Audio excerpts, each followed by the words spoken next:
What if there was a podcast where one NFL legend talked about football? What about two NFL legends? This is Wideout's World, where the gridiron comes alive. NFL legends, Irving Fryar and Michael Timpson, breaking down the game from the ultimate insider perspective. Game recaps, upcoming previews, and exclusive analysis straight from the minds of those who've been in the trenches. Yes. Wideout's World. Let's do it. Are you ready for some football? We're ready for some football, baby. We're ready for some football, baby. Are you ready for some football, Skippy? Yes, sir. Yes, sir. I am ready, willing and able. That's what I'm talking about. We've had some technical difficulties. So That's right always. now, I don't. Now there you are. I was going to say where you are. Yes, sir. You didn't see me? Nope, not initially. Oh, okay. I saw the intro. I smile every time when I'm watching, ABC, NBC, Fox, one of the major networks, and they have glitches. I just smile. I'm like, if they have glitches, and yes, they're multi-billion-dollar businesses. If they have glitches, guess what? It's all right if we have a glitch. No, it's not. We operate on excellence here. Yeah, but excellent what? So right now, both of our jaws are tight because it wasn't right, and that's how we operate. Well, my jaw don't get tight, but it get tight.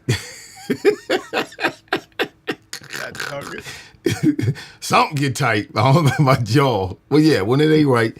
But that's just some things you just can't do anything about. Particularly, I had to learn this when you got into doing podcasts and counting on the internet and, the connection between the satellites. Yeah, it's just sometimes it is what it is.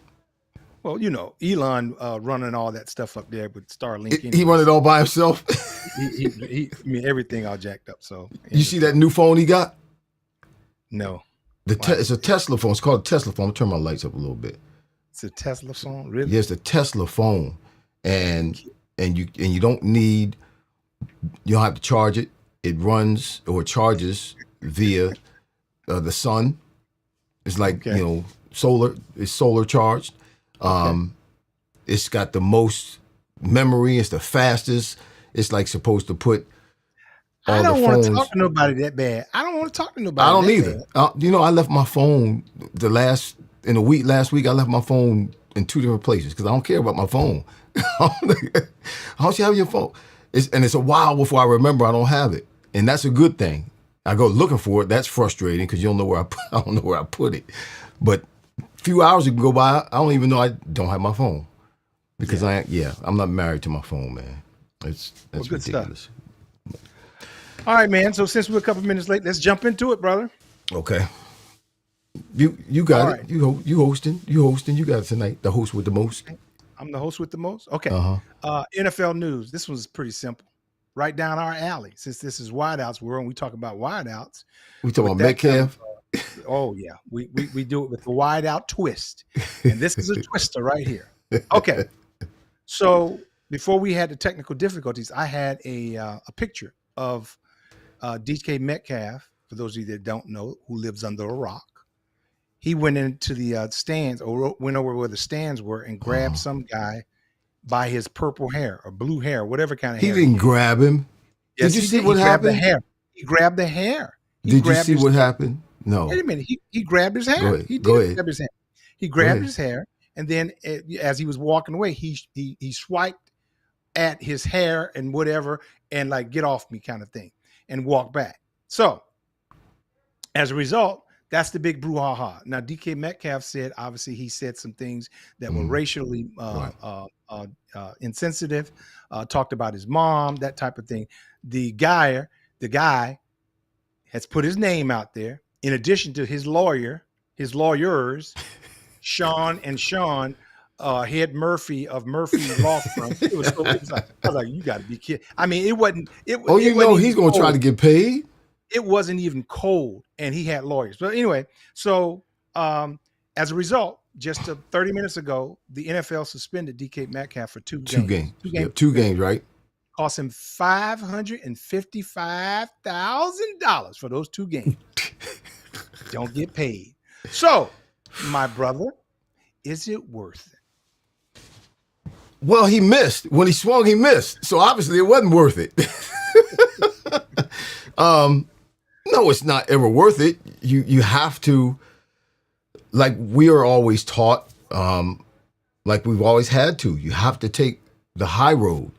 Man, that's got to be tough. My question is the same thing. Same question as the first game of the season when the Eagles were playing the Dallas Cowboys and they kicked the ball off, and before they could have the first offensive or defensive stat, Jalen Carter got kicked out of the game because he's on the other side of the ball over there by the Dallas Cowboys huddle, and he spits. Him and Dak are going back and forth, and he spits on Dak. My question is, why is he over there? That's my question. What are you doing over there? And why aren't your teammates telling you get your behind back over here? Why are you on the other side of the ball over by their huddle talking junk? You need to be over here.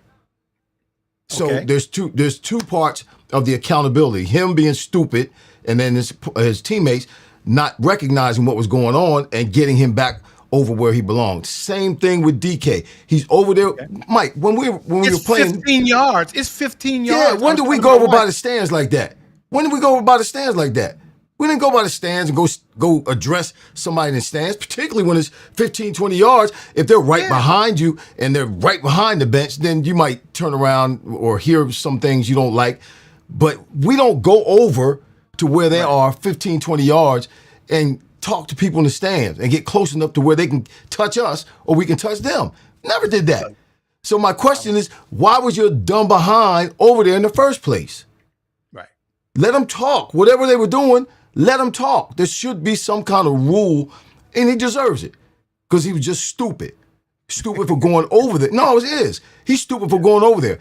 Okay, you got what you went over there for. He has some negative stuff to say. That's what you get. Now you reacted, and now you're being fined games and money.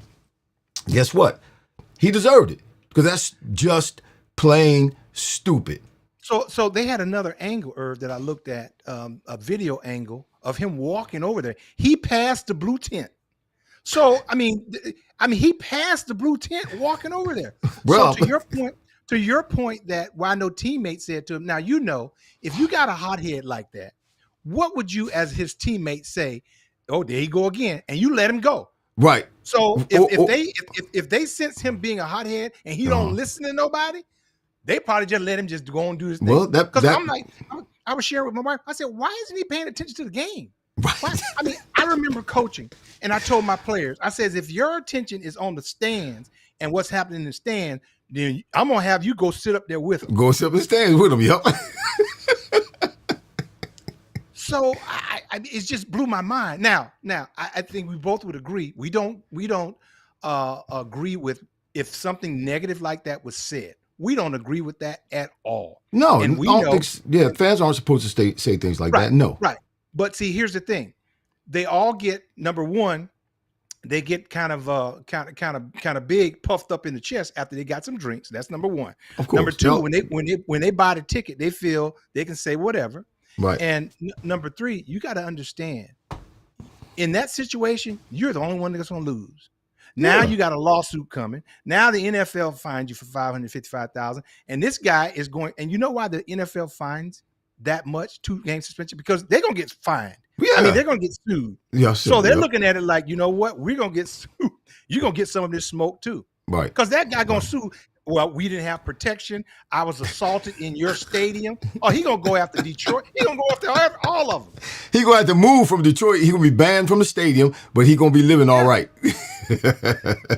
They're gonna ban him from the stadium, and he won't be able to live in Detroit anymore. Well, but you know what? That was a guy they were in Detroit, right? Yes, sir. Yeah, so that was a Detroit fan. So he'll be all right. Did you read the report? One of the reports, and I don't know how true this is, that this guy has followed him around And this guy, because he said he reported him when he was playing with Seattle. DK reported this same guy when he was playing for Seattle. Now, you know as well as I do, some fans travel. Right. They go from game to game. You see them at every game. Right. Right. And you got to ignore them. How many times you done been flipped off in New York, Buffalo? Every time. 17 years. They call you all kind of things. The N-word for 17 years in New York. You got to tune that stuff out, man. You got to tune that stuff out. Yep. You got to let it go. You have to anticipate it for one and just know. And you got to tune that stuff out. You know, you're sitting paying attention to the game. Somebody starts yipping and yapping, and if it gets bad to where it's actually interrupting your concentration while you're sitting on the bench, what I would do was, and this only happened to me a couple of times because they weren't necessarily specifically talking at me. People were always yapping and cussing and calling names and stuff, but there were a couple of times when they were directed right at me. And I probably had a short fuse, like always. I would get up and go stand on the sidelines. Right. So I can't hear them. Or I would get up and go down the sidelines and stand on the sidelines so I don't hear them. Right. That's what I would do. And you can do that. Yeah. Yeah. You can do that. Go, and that helps you get more involved and connected to the game and paying attention to what's going on in the game. Yeah. But yeah, he was just, I don't know if the guy, if he's following him, then he goaded him. He was waiting for the right moment, or he may have even tried before, but he kept trying to get this kind of reaction out of DK so that he could get paid. Because and I'll travel for 2 years too if I'm gonna get $2 million. So the ESPN reporters answered the question, why would he go on the sideline? They were told that he had a jersey or a shirt that had number 4 on it, and he went over based on that. You know. Yeah, but what? You shouldn't be over there.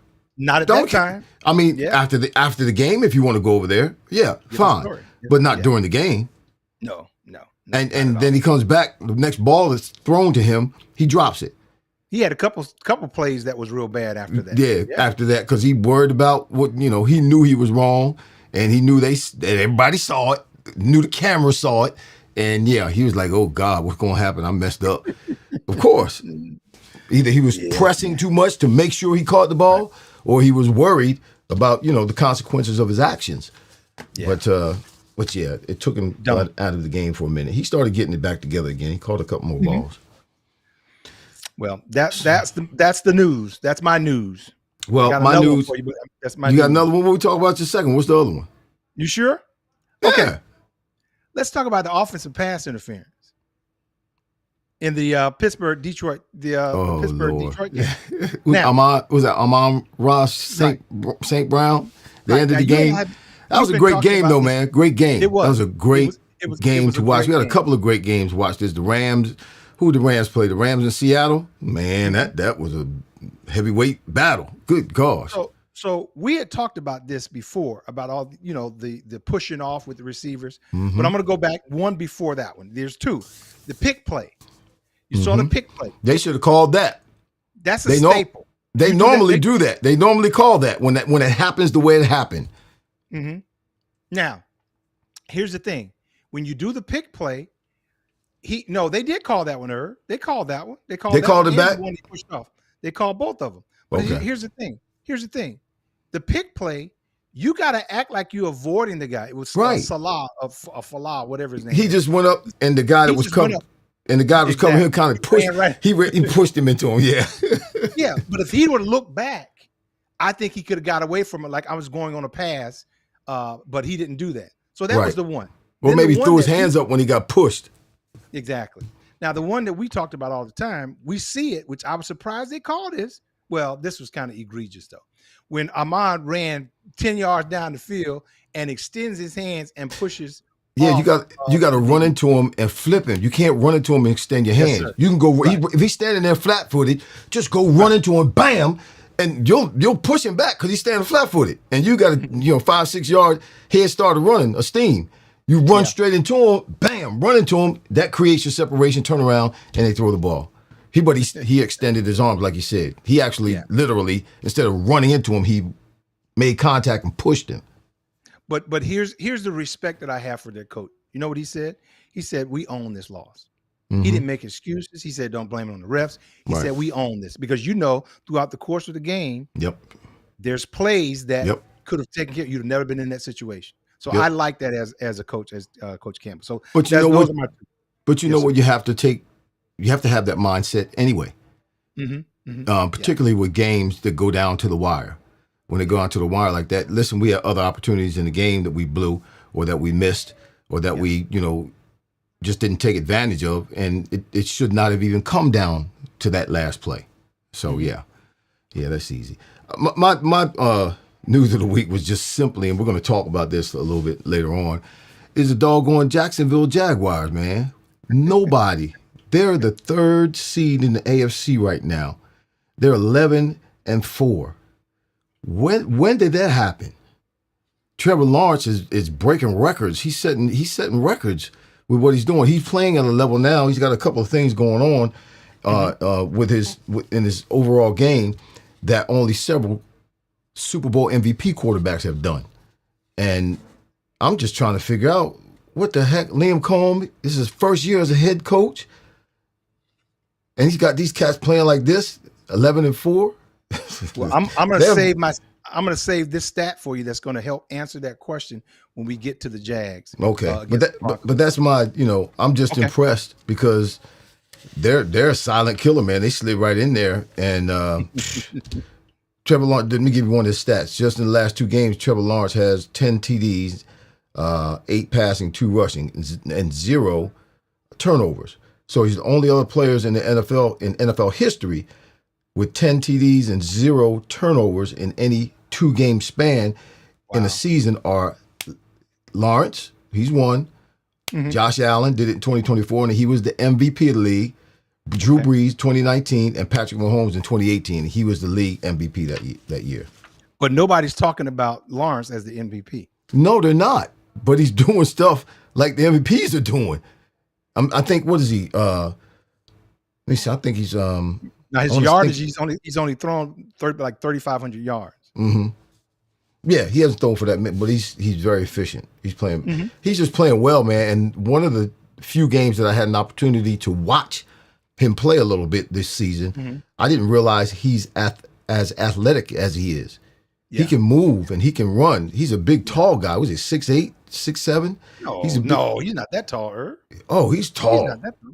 Yes, he is. He's tall. 6'5". I don't think he's that 6'5", that's it? I think he's taller than that. All right, I'm going to get my statistician. Hey, look that up and see, Yeah.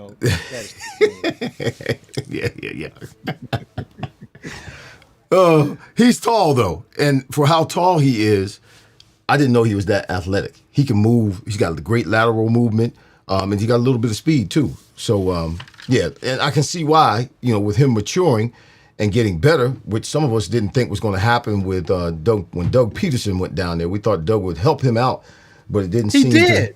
It didn't seem to. We couldn't see it. We couldn't see any real drastic gains. Okay. I think he helped him with the basics of being a quarterback, but he wasn't really advancing like some of the other ones in his class. Irv, you're right. He's 6'6". I told you he was. I just told you he was tall. You said 6'7". I said 6'7". I said 6'7", 6'6". Yeah, but I know he's tall, man.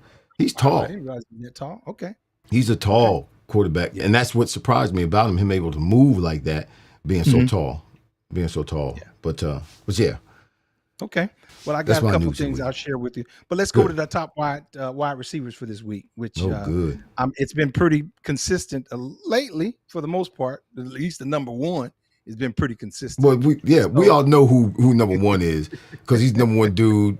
He's the number one dude in the league. Puka Nacua. He's number one. I mean, did you see him in that game, man? He's a beast. He's a beast. 12 for 225. The 225, 2 TDs, 18.8 yard average, 7 first down. He is a beast. And he's a 5th round draft choice out of BYU 3 seasons ago. Right now, with 2 games left, he's got 114 receptions, 1,592 yards, 8 touchdowns with a 14-yard average. He got 2 games to go. He got hurt last year. That's the only reason why he didn't have 100 catches. But his rookie year, he set the single-season rookie reception record. How many yards? What is yards? He's at 1,600? He's at Somewhere around 59, there? 50. What for the single season rookie reception No, record? no, this year. This How year, many right now, yards he's did at he have? 1,592 right now Okay. with 2 games left, 114 receptions. Yeah. Okay. So my number 3 is a Penn Stater.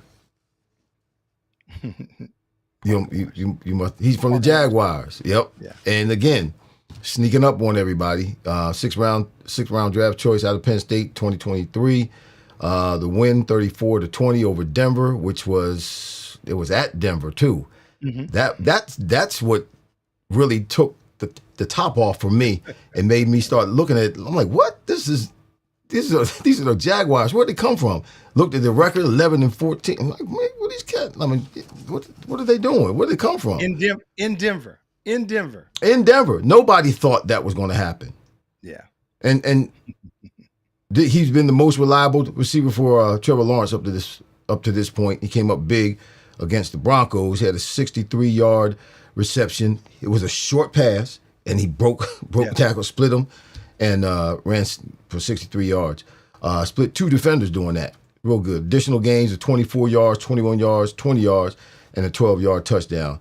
It's his highest yardage total of 2025. He's coming into his own at the right time. At the right time, Jaguars are going to need him, and I think the whole Jaguars receiving corps is doing a lot better right now. But man, if they could get it together, Trevor Lawrence could be dangerous. He could be dangerous. He's putting up some big numbers right now, and he's got a supporting cast. So Parker Washington is his name. He's my number 3. My number 2 is Chris Olave. We haven't heard anything from here. He hasn't been in our top 3 at all this year.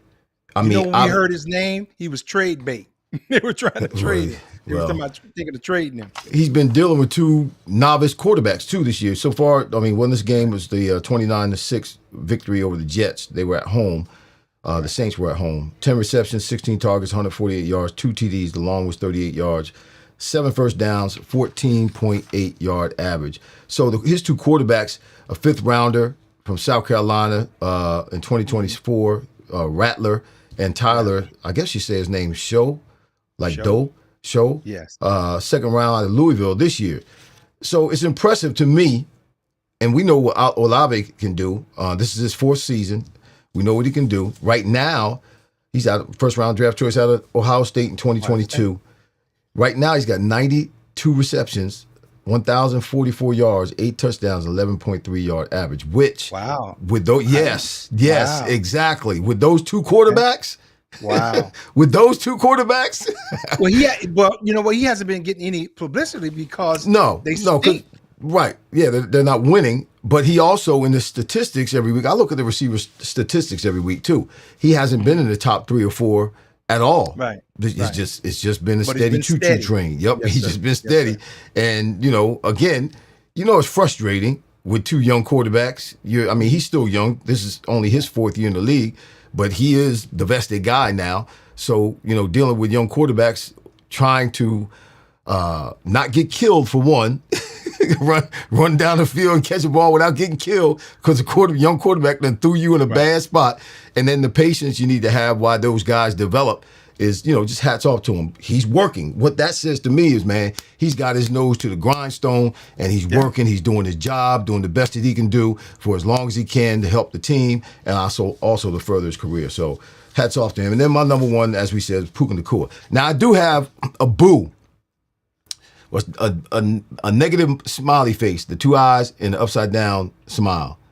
I do have one of those, and that is AJ Brown. AJ Brown is my buff. Wait a minute. You creating another category? Yeah.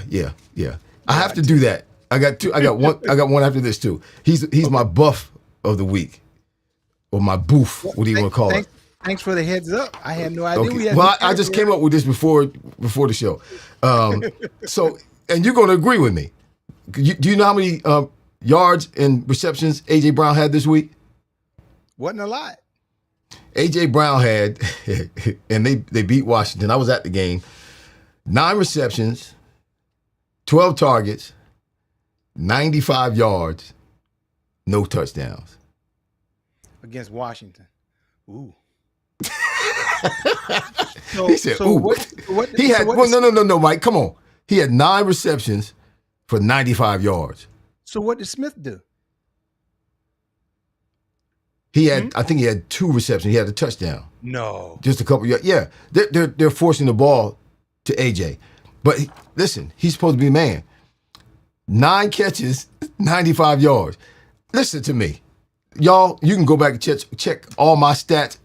There's no way in the world that I'm going to have 95 yards, and I say that in a demeaning way. There's if I get 9 catches, I'm going to have almost 200 yards and at least 1 touchdown. If I get 5 catches, I'm going to have 100 yards. Check my stats. So you went to the game. So let me ask you a question. For a number, why? Why? Why? What? You obviously watched him at the game. Why? Because why? What? Why did he only? There's no separation. No separation. No game. He's not a game breaker. He's not the dude that he's touting himself to be. Man, he caught a ball in the middle of the field. He's running and looking for somewhere to fall down. As big as his behind is, man, he should be carrying that ball, looking for somebody to knock out. You don't absorb contact. You initiate the contact. When you're running through the middle like that, you got to pick one of them DBs out, lower your shoulder, and make him pay for trying to tackle you. This cat falling on the ground, looking for somewhere to fall down. I'm like, this is ridiculous. As big as he is. Okay. Don't have a real explanation for that. Irving. There is no explanation. He need to watch some of your film. He need to watch some of my film. So here's my smiley face of the week. Okay.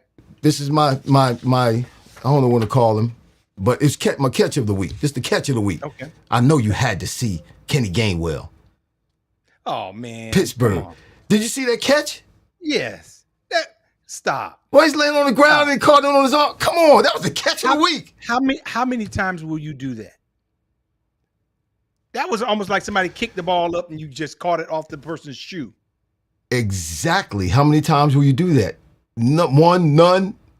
You saw me make a catch like that. You saw me make a catch like that. That was more luck than anything else. Well, you got to have a little. You got to be in the right position to make your own luck. Come on. I gave him credit. He got up and scored. He was still aware where the ball was. I agree. And it just so happened to fall on his. Remember that catch? We were delayed. We were playing in New England. We were at the airport. It was snowing. Remember, we had to spend some time at the airport. I think we went to Cincinnati. Remember? You remember that? And we were late. We didn't get any sleep. Get up next day. We're playing in Cincinnati. I believe it was cold. 12 o'clock. It was probably 12. Because that's when they had the games at 12 o'clock. Yeah, man. That was a bad trip. Going down the middle of the field. Probably Jeff Carlson who threw the ball. Somebody stupid like that. I was in the middle of the field. You were on the field with me. You were on the offense, running the play. I'm going down the middle, throw the ball down the middle of the field. I go up, and the safety and I meet the ball at the same time. Boom. Ball goes straight up in the air. I land on my back, and I reach out while I'm on my back and catch the ball right before it hits the ground. You remember that? Because you were the first one to me. I remember your voice. That's the same thing. It's the same thing. Okay. Still being aware where the ball is. Same thing. That's true. Give him a lot of credit for that. Yeah, and he's a running back, too. Right. He's not a receiver. He's a running back. No. But he's been balling for them lately. They made this little run. He's been balling. They should have got rid of him in Philly. But yeah, that was my catch of the week. He was in Philly? Yeah, he was in Philly. How long has he been in the league? Last year when they won the Super Bowl. Okay. Yeah. Okay. All right. So my number 3 is Stephon Diggs with the Patriots. Their win over Baltimore. He had 9 receptions for 138 yards, 10 targets. I mean, he's just consistent. I mean, he's the engine that just makes that team go, particularly with them throwing the ball. And he's the best thing for their quarterback, Drake May. And so Stephon Diggs, I mean, he got his girlfriend, got a new baby. He's living large. Because you remember though, when the season started, he was on the boat. Right. And they was gonna put him in the pen. He was on the boat and they talking about drug. It was a mess. Right. And we didn't know what was gonna happen. Right. But he has quietly just done his thing and been a very big addition to the Patriots. Well, I think and I know this from my own experience, he's happy where he is. He's in a good place emotionally and mentally. That happened for me when I left New England and went down to Miami. The same type of thing, man. It was just think doors opened up. I was able to play like never before, and that's what he's doing, man. He's making the best of his situation, and he's got a quarterback, man, that made magic. Well, he had one in Buffalo. No, where he went from there? He didn't go to Buffalo. He went to, what was the other team he went to? Buffalo. Who, Diggs? Yeah, he was somewhere else. He was in Buffalo. No, I know he was in Buffalo, but then he went somewhere else. He hit another team or two before he got to the Patriots. I'll dig it up. He didn't stay though. My statistician look it up. No.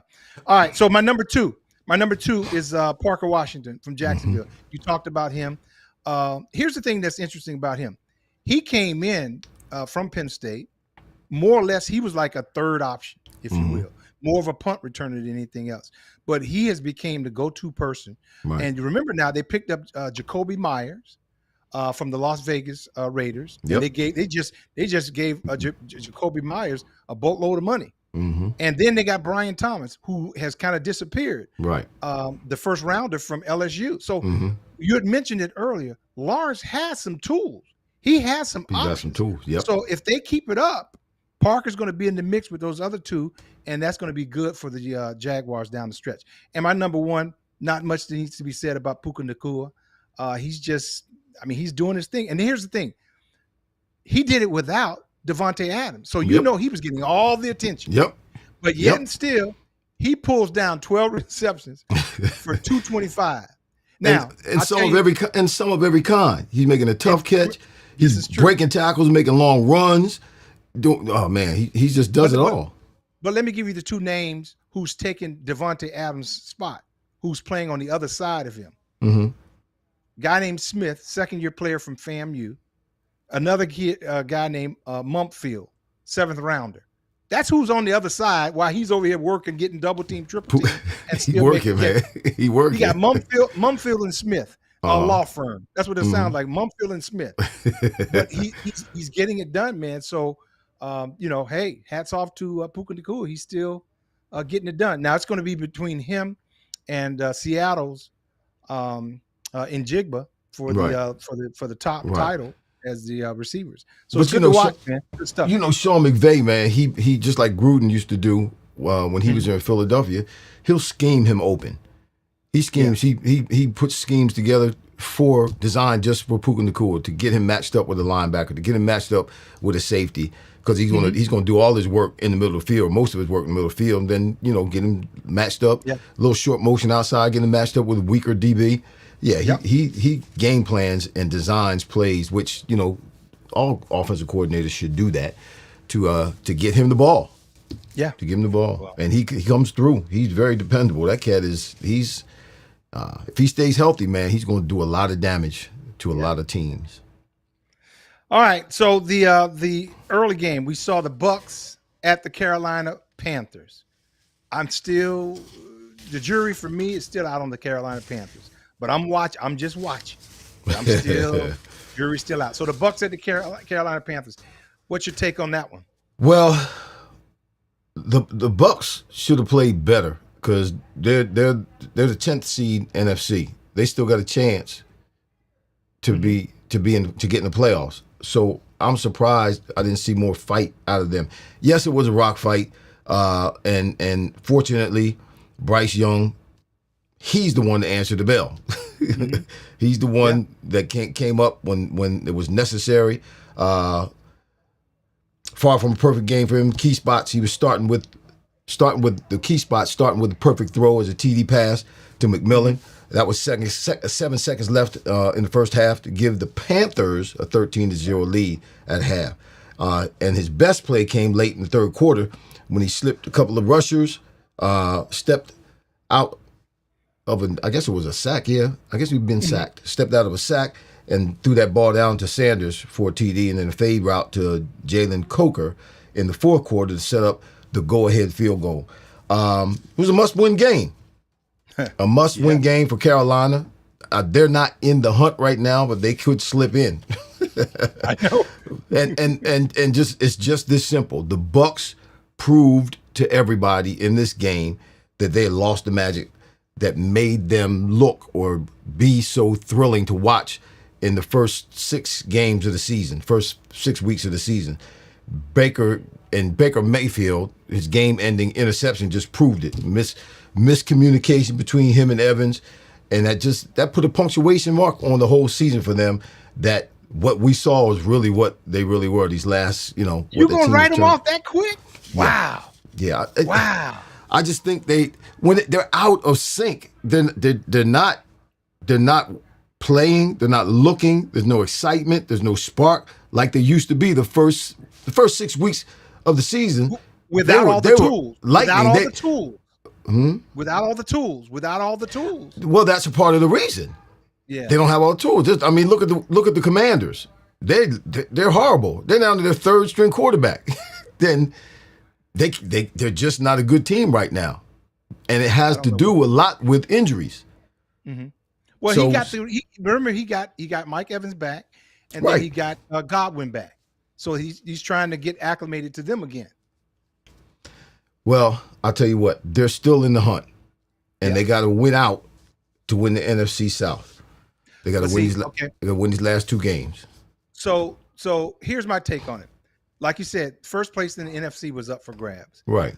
Both teams seemed to me to play to see who was going to make the mistake. Play not to lose.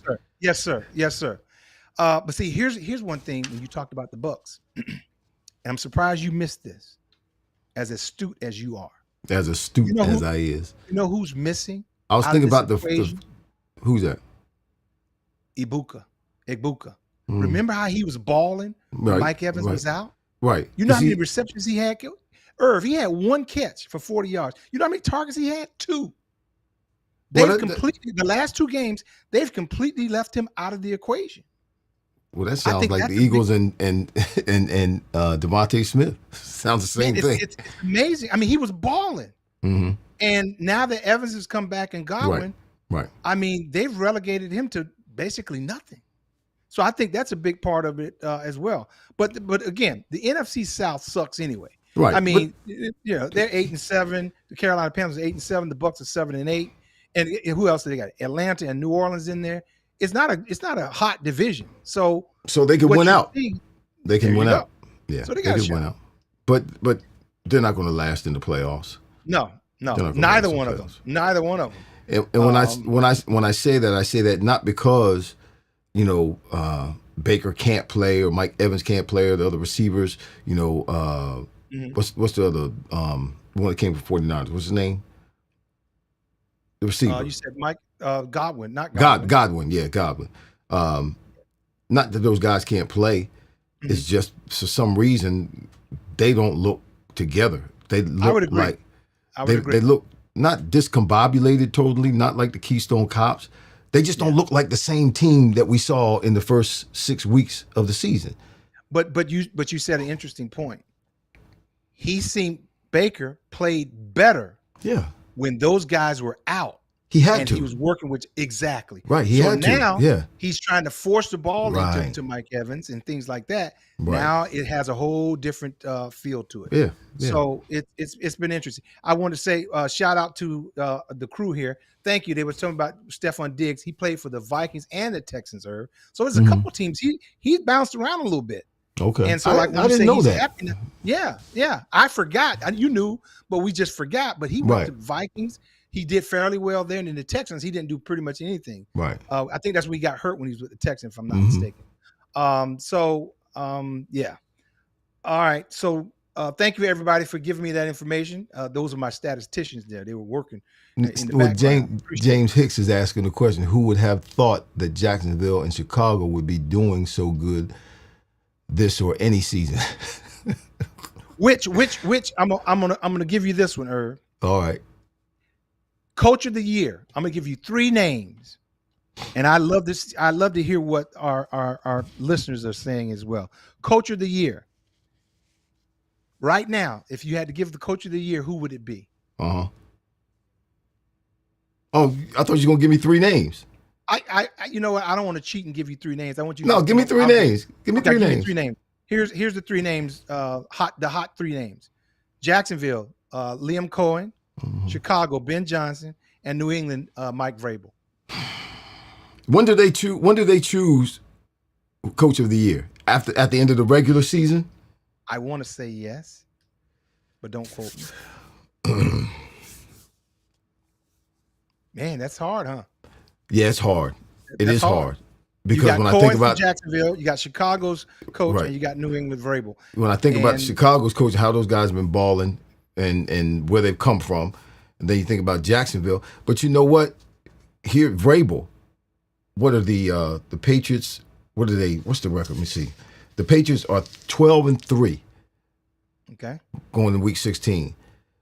Last season they were 3-12 at this point. Okay. They've totally. I mean, same coach. They've So totally. that's your reason. Yeah, That's your reason. they've totally. Okay. I mean, just flipped it totally the opposite way, which is unbelievable. It's unbelievable. Well, to you go- can say that about the other two as well. Well, yeah, the Bears and Jacksonville. Jacksonville, yeah, it's the first time Jacksonville won 11 games since 90 something. So to that point, so we can move on. Here's the thing. I think it'll be Mike Vrabel, and here's Yeah. why I believe it'll be Vrabel will get the pick. I just think not the sentimental pick, the favorite pick. You know, the Patriots. You know, getting back, they've won 7 Super Bowls. The owner is big in the league. Uh-huh. I just think he'll get the nod. That's just my prediction. I think Vrabel will get the nod. So we'll see. I think the Patriots are going to the Super Bowl. Okay. I You do did say that. to represent the AFC. Yeah. So, all right. So I'm writing it down. We're both picking Vrabel to get Coach of the Year. Mm-hmm. All right. Mm-hmm. And I'm picking the Patriots to go to the Super Bowl, not necessarily win it, but we Okay. could see another Super Bowl matchup: Patriots-Eagles. Yeah, that's true. All right. So let's go Jags and Broncos. Jags went to the Broncos and spanked them. Just yeah. Spanked them. Now, I'm go ahead. No, you go. You go first. I'm going to share this with because you had mentioned Trevor Lawrence before. Mm-hmm. Trevor Lawrence in 2022, because we talked about how he's playing very well. In 2022, he had Doug Peterson as a coach. Mm-hmm. You know, he was completing 66% of his passes. He had 25 touchdowns. He had only 8 interceptions, and they winded up 9-8. Mm-hmm. He threw for over 4,000 yards. Mm-hmm. This was in 2022. Doug Peterson. 23, still Doug Peterson. 65% of his passes. He threw 21 touchdowns, and he had 14 interceptions. He still threw for over 4,000 yards. They were 8-8. Mm-hmm. Doug Peterson. Then Doug Peterson's last year, they were 4-13. They made changes. Wow. Now, currently, in comparison, he's thrown 25 touchdowns. Mm-hmm. He's completing 60% of his passes, and he's thrown for 3,500 yards presently. So here's what this Doug Peterson had a way with quarterbacks. I think his record speaks to that. Right. Liam Cohen, Baker Mayfield when he was in Tampa, has a way with quarterbacks. Mm-hmm. So Liam Cohen is the best thing for Trevor Lawrence since Doug Peterson, in my opinion. Right. So that game, when you talk about Jacksonville going to the Broncos, I didn't think that they were going to win in Denver, to be honest with you. But 4 out of the 5 times they were in the red zone, they punched it in. They got points. Yep. 7 points against the best red zone defense. Right. But they sacked him 5 times. See, I get when you're getting ready to get into the playoffs and your quarterback is still getting sacked 5 times. Mm-hmm. 5 times. That Mhm. normally ends up in an L. Normally. Normally it ends up in an L, but it didn't. It didn't. And here's I'll turn it over to you. The Broncos, to me, they look a lot like the New Orleans Saints team of Sean Payton's old when he had Drew Brees, Mm-hmm. Alvin Kamara, Mm-hmm. Jimmy Smith, those Right. guys. That team looks exactly like New Orleans to me. So I don't think Well, they're either one of coached these- by the former New Orleans coach. That's what I'm saying. But I don't think either one of these teams. I just think Broncos. We talked about the youth of them. Right. I see it somehow getting in the way, but we'll see. But it was a good game. It was a good game. Jacksonville and Broncos. After the Jags 3 and out, let me see. No, let me give you my commentary. So the Broncos had. This was the 11th comeback that they won this season. The Broncos had. They're the only team that had 11 comeback wins. Mm-hmm. So, and that's tied for the most ever. and the door got open when the Jags lead got cut down to 2 scores. So the Broncos were up, and they were handling their business, and it didn't look good for the Jags at the beginning of the game until early in the fourth quarter, and that's when the Jags went 3 and out. Bo Nix threw a 4th down interception and misfired another 4th down turnover on their next drive. So the Broncos had some big plays, but it just wasn't enough. Right. And I think the Broncos, because they've been that team this year, they just had not a letdown in the game, but a letdown at the wrong moment. Okay. They weren't able to continue that high level of play that we've seen from them this season. And the Jags, like you said, converted 4 out of 5 in the red zone, and the other one was a field goal. The 5th trip was a field goal. Denver D had only allowed 15 touchdowns in 39 opponent red zone trips. They only allowed 38.5% of the trips into the red zone by their opponents to be touchdowns. So they had somewhat of a lapse in this game. Now the Jaguars, obviously, they're still trying to prove that they can play with everybody else. They're trying to prove that they're a good team in this league. So they're going to carry that energy all the way through. And they knew they had to do that going to Denver, because they knew, just like everybody else thought, that nobody expected them to win. So they played with that extra energy that they knew they were going to need it. And the Broncos just had a little minor lapse. But watch what happens the next couple of games. I believe the Broncos are going to pick it back up. The Jaguars might continue to. They're the 3rd seed, so they're in the AFC. So they're going to the playoffs. Mm-hmm. They're going to the playoffs. How deep they'll go, I don't know. Obviously, the Broncos are number 1 right now. I think they'll get back on track and remain number 1.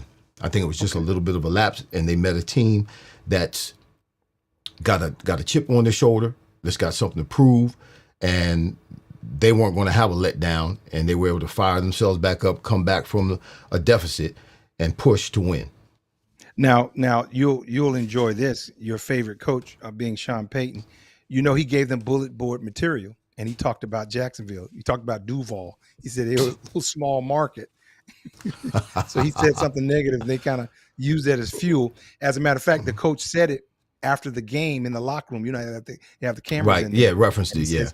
Yeah. He referenced it. So it's interesting. So maybe they'll meet up again. I was going to say they have a chance maybe to meet up again, 2nd round, 3rd round of the playoffs. Who knows? But yeah, Sean, I didn't realize that Sean Payton can be somewhat of a smart behind. He's got a little potty mouth. See, when I see Sean, I remember Sean as the assistant quarterback coach, or the assistant what was he? Yeah, he was the assistant quarterback coach when he was here. GA or whatever. Yeah. Yeah. Grad assistant or whatever. He was a low guy on the totem pole. He wasn't calling any plays. He was in the meeting rooms. He wasn't doing any installation. He wasn't doing any talking. He wasn't doing any guiding. Just on the field with us. That's all he was. And then now he's this big head coach. So I always remember him, how he used to be, how he was. Well, he's the man now. He's the man. Yeah. He went, to the Giants, and then the New Orleans. Yeah. Mm-hmm. So let's get to the Pats, the Sunday night game, the Pats and the Ravens. So go ahead, give me your take. Well, just the Ravens are a mess. You know, the Ravens are a mess for some reason. Whichcomb can't hold on to the ball this year. I can't even think of his name. The big Derrick Henry. Derrick Henry has been fumbling the ball all season long. Fumbling the ball in the key. Yes, he did get 100+ yards and a couple of touchdowns in the game against the Patriots. But man, he fumbled the ball in the key. Anytime you fumble the ball and it's recovered by the other team, it's the wrong time. So he fumbled the ball at the wrong time. And I think every game that I watched the Ravens this season, he's turned the ball over when he's already gotten his hands. So, and then obviously, you know, they're dealing with Lamar Jackson, his injury. He was been injured off and on for a good portion of the season. Then he makes that slide and gets hit in the back with the guy's knee. And now he's having problems with his back. And then we have the second string quarterback comes in, and, you know, anytime the second string quarterback comes in, you know, it's a step down and things are about to get a little bit hectic. But man, they ran into a buzzsaw. Drake May threw for more yards this season than he has all season. 380 yards, 31 of 44, 2 TDs, 102.5 QB rating. He was fleet-footed. He was strong throws, accurate throws. The kid, he can do it all. Yeah. This was their playoff clinching win. Patriots are in. Here's the thing that I liked about them. We, again, like the Broncos, we talked about their youth, how it was going to fare going down the stretch and getting into the playoffs. Their youth showed a little earlier in this game, if you ask me. The Patriots. But then again, yes, the Patriots, sorry. The Patriots, their youth showed. But then at the same time, I saw some resilience. Right. I saw some resilience as them, they kept working and they kept That's Vrabel. That's Vrabel. Yeah, man. Yeah. that's and Vrabel. that was good for me to see because I'm like, okay, that's what we may see down the line in the playoffs. Yep. And here's the thing: they're 7-0 on the road. Mm-hmm. That takes a whole different mindset. Yep. To go on the road and win. The biggest one, obviously, when they went to Buffalo and whooped up on Buffalo in Buffalo. Right. And to go to the Ravens and whoop up on the Ravens in Baltimore. Come on, in the cold. And you lose your top back, right? And then you become one-dimensional, and you just threw the ball. Yep. That's why he had all those yards. You just start throwing the ball. So now, guess what? I'm the head coach. We got a good look at our pass game. If we needed to throw the ball, we got a good look at it. So now, if that back, I think they should sit him for next week because he got hurt. He got his head hit the turf. Right. They shouldn't even play him next week. It didn't look like it hit that hard. I was surprised at that. His head slammed on the turf. But they should sit him. Don't even worry about playing him. You're in a good spot. You're playing the Jets. He's under concussion protocol. It ain't like when we used to be in. You sit on the sidelines. We take your helmet for 2 plays. Come back. How many fingers I got up? 2. I'll get you behind back in the game. It ain't like it used to be, bro. He's on concussion protocol. He gonna be out for 10 days at least. Yeah. So that's going to be good because he is a big part of what they do. Henderson is. So the Ravens, like you said, once Lamar got hurt, I think they all packed it in. I think they're packing it in right now. Well, yeah, because Derek had already fumbled, and then Lamar gets hurt, and then Zay Flowers, they keep running him on those reverses, and every third time they run him on the reverse, he fumbles the ball. Well, the second second time he scores, so he's 50-50. Okay, we're gonna score. We're gonna turn it over. What are we gonna do? Because I've seen him several games run that reverse and get hit and fumble the ball. But see, speaking of fumbles, here's the thing. I find it interesting with Derrick Henry. I'm watching him after the fumble. He's still carrying the ball in one hand. I see him getting contact. He doesn't put 2 hands on the ball. He's still holding the ball with one hand around contact, which I'm like, why? Right. Put I understand your hands. how put 2 hands on the ball when you're around that kind of contact. Yep. Because he's a big target. Right. And obviously he's fumble prone. They're going to be punching and swiping and all that kind of stuff. Yep. And holding him up and hitting the ball out. I just don't understand that part. Such a great back like he is, he won't put 2 hands on the ball when he goes around contact. Well, there's a new in the AFC. There's a new sheriff in town. Drake May, Mr. Magic. There's a new sheriff in town. They proved it against the Ravens because the Ravens have been on top of the AFC for several years. And it's time to move over, Ravens. Y'all need to regroup, see if you can, rebuild next year, maybe compete. But right now, the Patriots have the momentum, and they've got youth on their side. Like you said, they got youth on their side. And they don't seem to know any better. They just like, hey, we can do it. Let's just go out there and do it. Yep. All right. So the Geriatric Bowl coming on tonight. The 49ers and the Colts. Why you call it the Geriatric Bowl? Because Grandpa's playing? Yeah, man. Pawpaw is playing tonight. The Colts are on a 4-game losing streak. Okay? The 49ers are on a 4-game winning streak. The final games they play are the Colts, the Bears, and Seahawks. Easy 49ers math. Easy math. Go ahead. Easy math, yeah. The 49ers offense, 26 plus points, 5 of the last 6 games. 37 points they just scored against the Titans last week. 9 of 15 on third down, 4 of 6 on red zone. And Purdy had 140 QB rating against the Titans.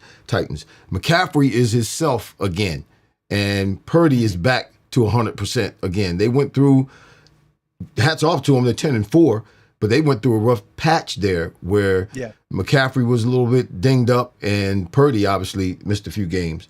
But Mac Jones held it. Mac Jones held it down. He held it down. He did. Yeah. He did. Respectable. Let's call it respectable. Yeah. So the Colts defense held 3 of the last 4 offenses they faced to less than 24 points.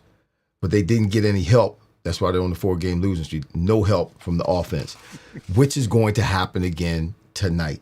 The 49ers got too much juice for the Colts. Just too much juice for the Colts. They fly around. What I want to see is I want to see Rivers get hit. Not to get hurt. I just want to see him get hit hard and see how he bounces back. See if he bounces back, gets back on his feet and plays the next play without, because he ain't been hit yet. No, he hasn't. He ain't been hit. He's smiling, doing all these interviews, smiling and carrying on. I was thinking I'm coming back. Yeah, wait till he get hit. We said this against Seattle, and they put together a good plan and kind of kept, the short dink and dunking. Now, here's the thing. Doggone 49ers going to stack that box. Yeah. They're going to shut down Taylor. Yes. They're going to force him. They're going to say, you got to throw to beat us. And he can't be out there shot putting that ball, trying to go down the field. That's what he's going to be doing, shot putting it. He was shot putting it. But here's the thing. Think about it like a pitcher. When you've done that many rotations and you've thrown that many balls, man, that calcium buildup, it ain't the same. And you see it. He already has a funny delivery anyway. Exactly. But you think about it. We don't have the same mobility in our shoulders from all them years getting hit and everything. You just don't. Hey, you speak for yourself. You speak for yourself. Don't speak for me. I'm good. I can go over my head, but it be cracking sometimes. So here's the thing. I just expect them to stack the box. They're going to dare Rivers to throw the ball to beat them. That only makes sense. Yeah, and he can't beat anybody throwing the ball. He just can't. And the reason why he can't is because obviously, apparently they were trying to go into a 2-minute drill at the end of last week's game, and they were running the ball because his arm had gotten tired. He couldn't throw the ball. There you go. And not only could he not throw the ball, he couldn't throw it 5 or 6, 10 yards. So in 1 week, it hasn't got strong enough for him to throw the ball a whole game and throw it down. It'll be a little bit better. He's not going to be able to throw the ball downfield, Mike. He couldn't throw the ball downfield last week. He's not going to be able to throw the ball. He's 44 years old. 44 years old. When you were 44 years old, and you've been out for a while, you don't bounce back like you used to. You don't. You don't. All right. Well, if he hasn't been working out and he's not in shape, then it's going to take him a while to get in football shape. Obviously not football shape, but just being in shape would help. He didn't look like he was in shape to me. It looked like he'd been drinking a bunch of beer. I don't want him to get hurt either. But I don't want him to get hurt. I just want to see how he responds when he gets hit for real. He ain't been hit yet. It'll be fun to watch. He gonna get up limping. I ain't doing this. This is a bad decision. Hey, before we go, I got one for you. If he ends, let's just throw it out there. Let's just say he ends and they win one of the last 2. Okay. Does he come back next year? Oh no, he ain't coming back. If he gets hit, he ain't coming back. All they gotta do is hit him. He ain't coming back. He just getting his little last hurrah, and whatever they paying him, he taking his money. He's stealing the money. He taking the money. All right, real quick, we give our Christmas games predictions. Cowboys, Commanders. Both teams have been eliminated. Listen, how does what in the world? How do the Cowboys get a game on Thanksgiving and a game on Christmas? Because Jerry Jones is in good with the league. That's why. That don't make no sense, man, because they're not even a good team. It's not even like I want to watch them. But when they did the schedule, they thought they were going to be a good team. So anyway, you got 2 teams that's been eliminated. So here's what I'm going to do. I'm going to watch basketball. When that game comes on, I'm going to watch basketball. Or with the family, we may have a big game of Monopoly. Well, it's a 1:00 game, so That's what I'm saying. I'm gonna go outside and fly my drone. The 4:30 game, Lions and the Vikings. Lions still playing for a wild card. They got Yeah, they're the 8th seed right now in the NFC. Yeah, so they're playing the Vikes. Vikes are done. Then the 8 o'clock game, the Broncos at the Chiefs. Chiefs been eliminated. They're going down the tube fast with Mahomes. So they're, and Broncos trying to stay the number 1 seed. So none of these games are, I may watch basketball all night, all day. Because this Well, the Broncos, Chiefs, the Chiefs may, they're not going to win anything, but they may make it interesting. But it's the Cowboys, Lions, Broncos. Those are going to be the winners tomorrow. The Cowboys, the Lions, and the Lions have to win. They're the 8th seed, and the Broncos got to win too. They're the number 1 seed. Yeah. Well, to maintain their positions. To maintain. Yep. We'll see. You got any shout outs you want to shout out before we shout out? Shout out. Richard Melton's in the house. We didn't get a chance. Billy Bell is in the house. That's Billy Bell. Eddie Casper is in the house. What's going on, Eddie Casper? See, James Hicks is in the house. Hickory Dickory Doc. What's going on, Doc? Billy Bell, Eddie Casper. Those are our dudes. Hey, so we'll see. We'll see. It's Richard saying the playoffs is coming up, so that's good. Yeah, it's gonna be that time soon. We're gonna find out who's for real. Hey, Richard, who's gonna win Sunday? The Eagles are going to Buffalo. That's right. Yes, that's right. Who's gonna win Sunday in Buffalo?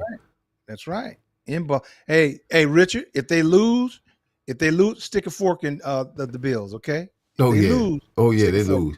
My mom said the Cowboys are America's team. Ha ha ha. Mom, you funny. All right, brother. Well, that's another wrap. That's another wrap. That's week another 16. wrap. We did it. Yes, sir. Was that week 16? This is week 16 recap. Okay. So this is 17 coming up. Mm-hmm. We still got to finish 16 tonight. Yep. You got it. All right. Well, ladies and gentlemen, thank you for watching. This is Wideout's World. I'm Michael Timpson. This is my brother, Irving D. Fryar. Wideout's World. You ain't said nothing. I was waiting on you to say something. What's supposed to? Oh, hey, what's up, y'all? We'll see y'all next time. Thanks for watching. We out of here. See y'all next week. Wait, Irv, tell everybody Merry Christmas. We won't see them. It's Christmas. Oh, we won't see y'all till after Christmas. Yeah. Merry Christmas. Yep. We won't say Happy New Year. We'll see you next week, and we'll say Happy New Year next week. But Merry Christmas. Don't eat too much. Don't drink too much. And don't drink and drive. We're out. That's wisdom. Yeah. This has been Wideout's World. Touchdown. The legends, Irving Fryar and Michael Timpson. Are you freaking kidding me? If it's football talk you're looking for, I think we've got you covered. We hope you enjoyed the show. If you did, make sure to like, rate, and review. We'll be back soon. But in the meantime, find us on YouTube at Wideout's World. See you next time. Let's go. Let's go. Go.